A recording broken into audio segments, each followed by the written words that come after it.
Hey y'all, Wagwan, it's me, V. I hope you're well. Welcome back to my channel, Ashes to Ashe, where I discuss Black liberation and decolonization and how Black folks can use tools like radical spirituality, challenging the status quo, and critical thinking to liberate ourselves. Check the link in my bio to schedule a tarot reading for my Insta and for my TikTok. So today I want to discuss decolonial thought, what it is, and why it is so important for Black folks to utilize decolonial thought in this journey of liberation and how to decolonize your mind. First things first, what is decolonial thought? When I talk about decolonial thought, I'm talking about critical thinking, but in a very specific concept of recognizing and understanding the ways that colonialism, white supremacy, anti-blackness, in all of its aspects, no matter how small or implicit, have been implemented and utilized in the way that we think. Not just the way we think about ourselves or others or the world, but in the processes of how we think, what we accept, what thoughts we accept as truth. When I say what thoughts we accept as truth, I would like to first and foremost lay this disclaimer that meditation will always help. Examining what thoughts we have, why we have those thoughts, where they come from is so key. This is something that takes practice. Practice. It is a practice, and so it takes practice daily. One of the main points that I'll discuss in this video is that the systems, right, and the practices and the process of colonialism, of white supremacy, of anti-blackness, and there are many offshoots, were not implemented or solidified in one generation or in a specific field, system, or aspect, right? So deconstructing, decolonizing your mind, liberating your mind from these systems and ideas takes time. It takes vigilance. It takes awareness. It takes self-awareness. It takes a willingness to be wrong, to grow, to change, to leave behind parts of yourself, old identities, and most importantly, a willingness to trust yourself, to trust your judgment, where your spirit, your inner divinity, where this path, this idea of decolonial thought and decolonizing your mindset in your life is leading. And with all that, in that importance to trust yourself, you need to realize that this is a system that not only requires and engineers people to be beholden to it, but that other folks are also beholden to their own subjugation and thus yours, and that sometimes you gotta look and sound crazy, but as someone pointed out, and as I've experienced, you're often not crazy, you're just a little early to the party. And the conversations and the thoughts that I had when I was 15, 16, 17, 18, 19, 2021 are conversations that are now normalized, that people talk about. People are going to have to catch up. So that's the first disclaimer that I wanted to make. Secondly, what is colonialism? Right? Okay. So the dictionary definition of colonialism is the policy or practice of acquiring full or partial political control over another country, occupying it with settlers, and exploiting it economically. First of all, the dictionary definition, right, of the word. So not necessarily of what that looks like societally or I guess sociologically. And that's something that it takes many forms, and thus your mind can become colonized by settlers. And when I say your mind can be colonized by settlers, I mean by ideas, beliefs that are not your own, that were implemented to control you. According to Sarah Trembath, colonialism, her definition, is a practice of domination. In her definition, she acknowledges that imperialism and colonialism are very similar. While colonialism is implemented with settlers, imperialism is implemented through control. Sarah Trembath is a professor at American University, and that is her definition. Colonialism is the practice of domination. I'm smiling because it's a really good definition. I got a comment on one of my videos that was like, someone was like, this seems almost masochistic, and I was like, babe, The joy that you see is me being able to info dump. To use Sarah's, Professor Trimbath's definition of a policy of, or the practice of domination, my understanding of colonialism, specifically in this conversation, is that colonialism, anti-blackness, white supremacy, right? These are systems that require complete and total control of the land, the politics, the people, the government, the systems, not just economically, not just financially, socially, but spiritually, mentally, and emotionally, to ensure that these people do not question the validity, do not question and do not doubt the validity, the truth, the logic, the authority of this process, of these systems, or else they risk the loss of that power over the people, the culture, the society, the politics, etc.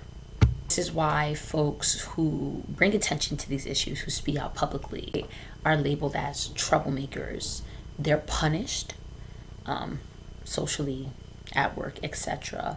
And they are seen as and portrayed by the person and by the people in power and to others as a threat, as a problem to the peace, because everyone else has accepted the system and is going along with it, even if begrudgingly. But this person, this troublemaker, threatens the system. Power never relinquishes its power willingly. I believe it was Kwame Ture that said that you can't appease to the moral conscience of an oppressor. Like, if they had a conscience, they wouldn't be doing it in the first place. But anyway, what I recommend, and I'll leave the PDF link for it in the description, The Ones Who Leave Omelas, which is a short narrative by Ursula K.L. Le Guin or something. It is a great narrative of what we have accepted as truths in the society, how the scapegoating, the exploitation of others, and the normalization of that scapegoating and how the exploitation is normalized, and what it looks like to leave. What does colonization of the mind look like? It looks like beliefs, understandings of the world, yourself, and others that are not innate to not only our humanists, also beliefs that are not innate or indigenous, if you will, to us as Black folks, culturally, societally, that were given to us by colonizers, and that function solely to keep us disempowered, divided, and in the dark. Why it's important, and how do we decolonize our mind? These are kind of similar to this 12 steps, if not the 5 stages of grief. The first being acknowledge that we, including you, have been colonized mentally. This is not a judgment, it's simply an acknowledgement of fact. The fact being that the system cannot work if you are not beholden to it in every single way. But there is no way that you have escaped it, right? White supremacy and anti-blackness are systems, global systems of hegemony that are programmed into every facet of our life for everyone. They got the program, you did too, because we're all watching the same show. Universal mind control, kind of like Common said. So, 2, accept the discomfort. When you accept that one or more of your beliefs, if not your specific identities attached to those beliefs, are a result of the colonization of, our people, it's not supposed to feel good. Depending on what aspects of your identity you're most attached to and how deep that colonization goes, you will feel threatened. Your entire reality may be threatened. This is a realization that it's going to incur, right? Denial, anger. You should be angry. The fact that you're angry is a good sign, though. The fact that it doesn't feel good is a good sign, right? 3, the understanding, as I mentioned, that this colonization of every aspect of our society and of our beings, right, was purposeful, and it was to keep you, your ancestors, and your descendants subjugated, controlled, and enslaved in all ways. And that every aspect of our social structures, our systems, and our government, even those that you may be a part of, have been designed in order to keep this operation going. It might be easier for you to accept it, that you've been programmed in one way, but in the other way it might be hard. But these things all work in tandem, right? They're evil, but they're evil geniuses. It's been since 1619, right? We haven't gotten this far because they're dumb. They know what they're doing. Now we gotta know what they're doing. Read, listen, learn, and be willing to be wrong. There are those who have already done the work. There are those who have already thought the thought, walked the path, right? Created new systems. There are places in other parts of the world where they have different ways of living, different ways of understanding themselves, of understanding people, of understanding nature. This is not a trail that has been unblazed, right? And so you're going to want to look to those who have already done the work for the inspiration and the understanding, because some of it you can do on your own. That's where the critical thinking comes in, but some of it you cannot.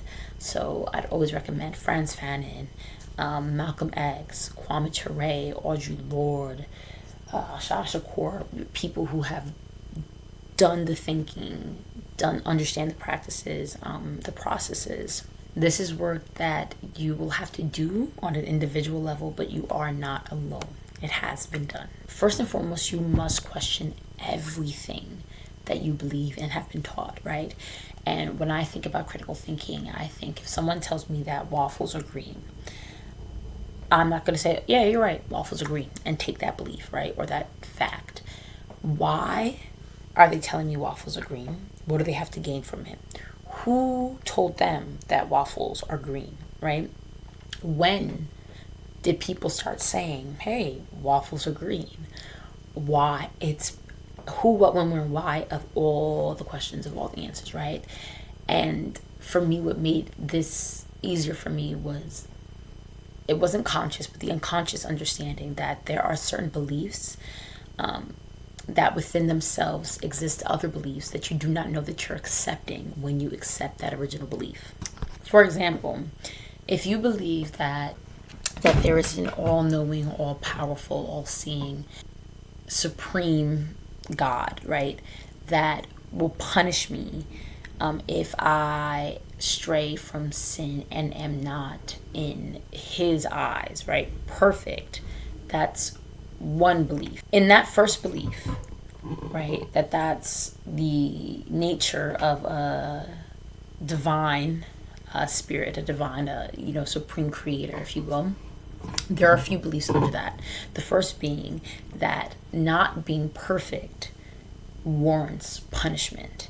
That if you do not achieve 100, you should in some way, shape, or form be punished. From the original belief, we have this belief of not only the nature of a supreme God, but also what will happen to us if we do not achieve perfection. Within that original belief, there's the belief A, that if you don't achieve perfection, you deserve, it is right, moral, or just for you to be punished. You then are subscribing to the idea that perfection is the ultimate goal of your human life, of your experience as a human. Thirdly, there is an idea, a concept of perfection that you are aspiring to, and if not aspiring to, that you have cultivated in your mind. Last belief within that original belief, right? We have, this is who God is, and this is what God will do to me if I'm not perfect. I deserve punishment. The whole purpose of my life is to be punished, or the whole purpose of my life is to become or achieve perfection. Perfection looks like X, Y, and Z. And fourthly, if I believe all these things, as well as these micro beliefs within this macro belief, I then also have to believe that I am not, in this very moment, perfect as I am. 6, surround yourself, read the works of people, and create community with people who are also doing the work. Be very selective, right, in discerning in what information, what perspectives, what tools that you accept when you're doing the work of decolonial thought. Last but not least, realize that the only thing you have to lose is fear. and your chains. You will lose something. It may be your old identity. It may be parts of your identity. When we're given things by others, we have every right to decide whether or not we want to accept, keep, relinquish, or return them at any point. And that is the purpose of decolonial thought, of deciding and understanding, deciding, and pruning like you would a garden what beliefs you allow to occupy your mind. But in that, there are also going to be things that you would gain. And I hope always, and what I've found through this decolonial thought is freedom to choose what I believe in, to choose how I view myself, how I view the world. It is a practice like yoga. Every day you got to get on that mat. Every day you learn something new. But that autonomy, that sovereignty, that freedom, that peace of liberating your mind is worth its weight in gold. And there's nothing more powerful than an idea. Watching, I hope y'all have enjoyed the video. I hope you are well. Please check out the ones who leave omelas in my bio. Be well. I'll see you later. Peace.